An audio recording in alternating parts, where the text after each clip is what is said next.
A value chain is a series of consecutive steps and that go into a creation of a finished product. From its initial designs to its arrival at its customer's door, the chain identifies each steps on the process at which value is added, including the sourcing, manufacturing, and marketing stage of its production.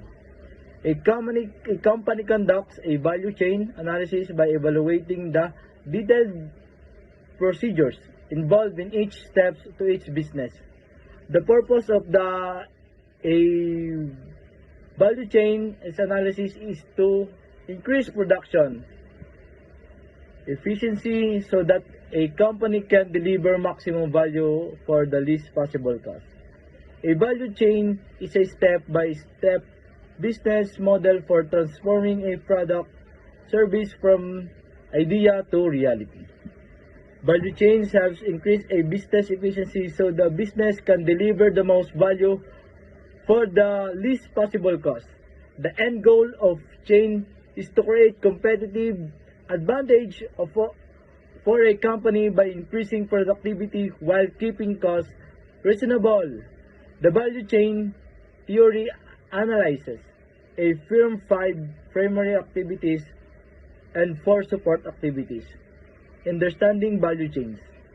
Because of ever-increasing competition for unbeatable prices, expectation products, a customer loyalty, and companies must continually examine values they create in order to retain their competitive advantage.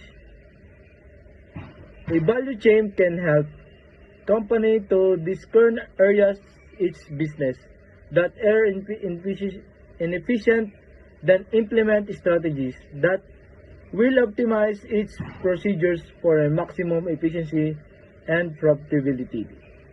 The first step of value chain analysis is to divide a company operation into a specific activities and group them into a primary, secondary activities within each category. A firm performs a number of discrete activities that may reflect its strengths and weaknesses. The next step is allocate cost to each activity. Each activity in the value chain incurs costs and ties up time and assets. Value chain analysis requires managers to assign costs and assets to each activity. It views cost in a way different from a traditional cost accounting methods. The different methods of called activity-based costing.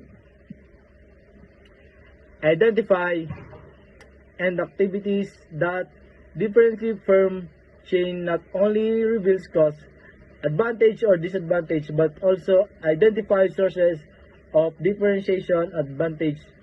Identify activities, locate costs, scrutinizing the firm value. Inbound logistic activities focus in inputs. They include material handling, warehousing, and inventory. Control, vehicle scheduling, and returns to suppliers of inputs and raw materials. The outbound logistic, these activities are associated with collecting, storing, physically distributing the finished product to a customer. They include the finished good, warehousing, material handling, and delivery vehicle operation, order to processing, and schedule.